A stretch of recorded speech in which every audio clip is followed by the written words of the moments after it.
ছেলে ইসরায়েলে নেভিতে প্রশিক্ষণরত। বীরভূমের মল্লারপুরে বসে রীতিমতো উৎকণ্ঠায় বাবা মা। ছেলের বাড়ি ফেরার অপেক্ষায় দিন গুনছেন তারা। বীরভূমের মল্লারপুরের বাহিনা এলাকার বাসিন্দা অরিত্র সিনহা 2022 সালে ইন্ডিয়ান নেভিতে যোগদান করেন। এরপর ভারত সরকার ইসরায়েলে পাঠায় প্রশিক্ষণের জন্য।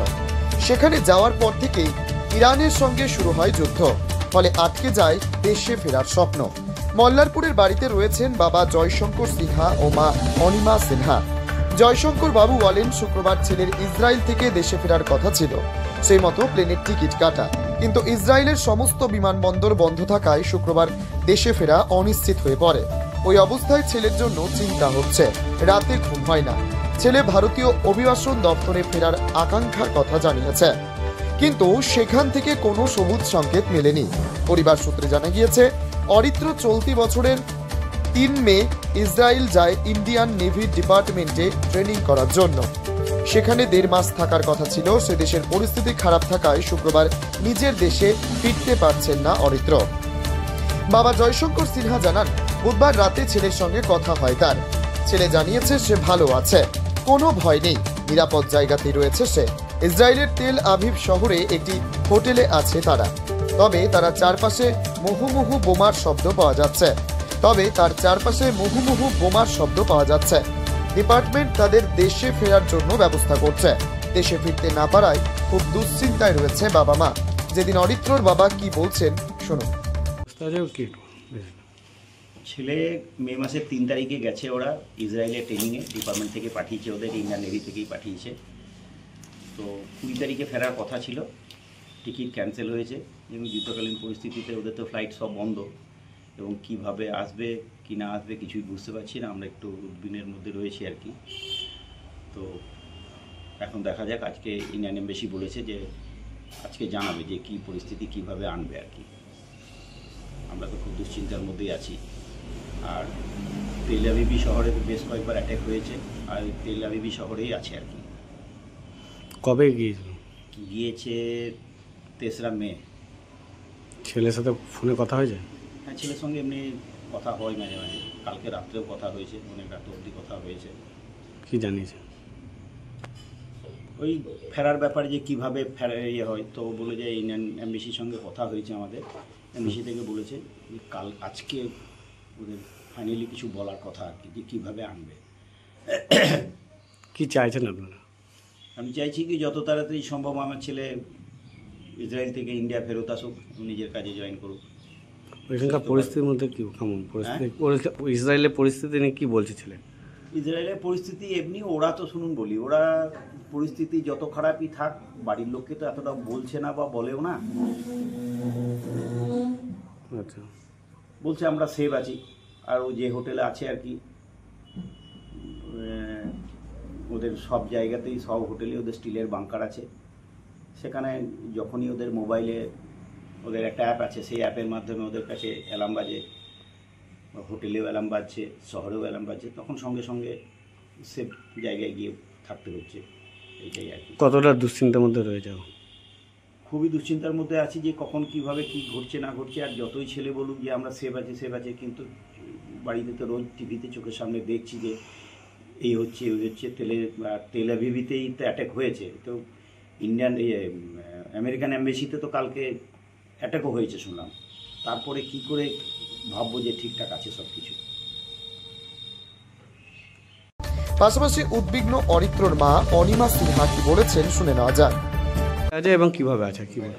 ছেলে আমার লেফটেন্যান্ট অফিসার ইন্ডিয়ান নেভির, ওকে ইসরায়েলে ট্রেনিংয়ে পাঠানো হয়েছিল 1.5 মাসের জন্য।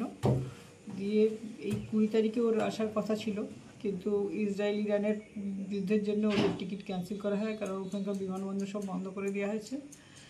এখনও পর্যন্ত বুঝতে পারছি না ও কীভাবে আসবে, বা এখনও কোনো ডিসিশন নেয়নি সরকার। ও বললো আমাকে, আজকে বললো যে মা আজকে জানাবে কিভাবে কি পাঠাবে না পাঠাবে। কবে গিয়েছিল? গেছে আজকে 1.5 মাসের জন্য। গত 3 তারিখে ওইখান থেকে হাইজ্যাক থেকে গেছে, 5 তারিখে ইসরায়েলে পৌঁছেছে। কবে চাকরিতে যোগদান করেছে? চাকরিতে ও 2018 সালে ট্রেনিংয়ে ঢুকেছিল, 2022 সাল থেকে চাকরি করছে, এখন ভাইজ্যাকে পোস্টিং আছে। আচ্ছা, ওখান থেকেই পাঠিয়েছে ওকে 1.5 মাসের ট্রেনিংয়ের জন্য। ইসরায়েল ওই দেশে কি পরিস্থিতি এখন? এখন পরিস্থিতি তো খুবই, মানে আমরা টিভিতে করে যেটুকুনি দেখছি ভীষণ খারাপ অবস্থা। কিন্তু ছেলে আমাদেরকে ছোট থেকেই ওই রকমই, মানে নিজে কষ্ট করলেও আমাদেরকে কোনোদিন বলতে চাইতো না, এখনও পর্যন্ত বলে না মা ভালো আছি, তোমরা চিন্তা করো না, হ্যাঁ ও এখানে কিছু হচ্ছে না, আমি এখানে আছি, ভালো আছি, হ্যাঁ কোনো অসুবিধা হলে আমাদের থাকার জায়গা হবে, বাগান আছে, এইসব বলে। তবুও তো টেনশন হয়ে আসলে, যার জন্য দিনে 2 বা 3 বার করে, 3 বার 4 বার আমি করি, ওর বাবা করে। আচ্ছা, মানে আজকে ভোরেও, মানে ওদের ওখানে যখন 5টা, তখন আমরা ঘুম থেকে উঠে ওর দিকেও ফোন করেছিলাম, বলে আমি ঘুমোচ্ছি। এখন একটু আগে ফোন করেছিলাম, ঘুমোচ্ছি মা, ঠিক আছে তুমি চিন্তা করো না। হ্যাঁ, বাট আমি 12টা সাড়ে 12টার সময় রাত্রে আমাদের এখানকার টাইমে ওকে ফোন করি যে খেয়ে দিয়ে ঠিক মতো রুমের মধ্যে ঢুকেছে কিনা। বললাম যে মা ঠিক আছে। যে ও বলছে তোমরা টিভি দেখো না, টিভি দেখলে মন খারাপ করবে, এমনি থাকো, ঠিক আছে আমি ফোন করবো, অসুবিধা হলে জানাবো। এইসব কি চাইছেন আপনারা? আমরা চাইছি যে ও যেন তাড়াতাড়ি সুস্থভাবে ফিরে আসে, আমাদের দেশে যেন ফিরে আসে ও। এই দেশে মুখ্যমন্ত্রী ও প্রধানমন্ত্রীর কাছে কি আবেদন করবেন? প্রধানমন্ত্রী, মুখ্যমন্ত্রীদের কাছে আবেদন যে আমাদের ভারতীয় যারা রয়েছে, মানে ওর সঙ্গে আরও বেশ কিছু আছে, হ্যাঁ ওদের সবাইকে যেন সুস্থভাবে ভারতে ফিরিয়ে নিয়ে আসে। ওরা তো দেশের জন্যই তো গেছে, দেশের জন্যই জয়েন করেছে, ইন্ডিয়ান নেভিতে জয়েন করেছে ওরা সব। হ্যাঁ যাই, ওরা যেন সুস্থভাবে ভারতে ফিরে আসে, ভারতের হয়ে গিয়ে গালি করে। কি নাম আপনার? আমার নাম অনিমা সিনহা, আমার ছেলের নাম লেফটেন্যান্ট অরিত্র সিনহা, ভাইজাকে এখন পোস্টিং আছে। রাজ্যের মুখ্যমন্ত্রী ও দেশের প্রধানমন্ত্রীর কাছে আবেদন, ছেলে যেন ভালোভাবে ফিরতে পারে দেশে। বীরভূমের মল্লারপুর থেকে নিজস্ব প্রতিনিধির রিপোর্ট, টাইমস 14 বাংলা।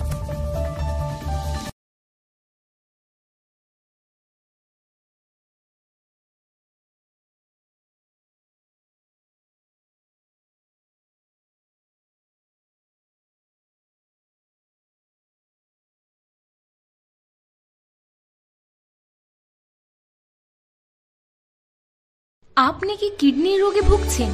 তাহলে আর দেরি না করে আজই আসুন আপনার এলাকার একমাত্র বিশ্বস্ত প্রতিষ্ঠান জীবন রেখাতে। এখানে বিশেষজ্ঞ নেফ্রোলজিস্ট ডাক্তাররা লেজার ট্রিটমেন্টের মাধ্যমে রোগীদের সমস্ত ধরনের কিডনির এবং প্রোস্টেটের অপারেশন করে থাকেন। রোগী দেখছেন nephrologist doctor Arkaprabha Chakraborty, SSKM hospital, Kolkata. Doctor Sunil Kumar, Apollo hospital, Kolkata. Doctor Pinaki Mukherjee, NRS hospital, Kolkata. এছাড়াও এখানে প্রতিদিন অপারেশন করছেন ও বহির্বিভাগের রোগী দেখছেন ইউরোসার্জন ডক্টর আতার কাশিম, PG হসপিটাল, কলকাতা। তাছাড়াও এখানে স্বাস্থ্যসাথী কার্ড ও ওয়েস্ট বেঙ্গল হেলথ স্কিমের সুবিধা রয়েছে। আমাদের ঠিকানা রায়গঞ্জ, উকিলপাড়া। বিশদে জানতে কল করুন 8373066655 অথবা 8373066644 এই নম্বরে।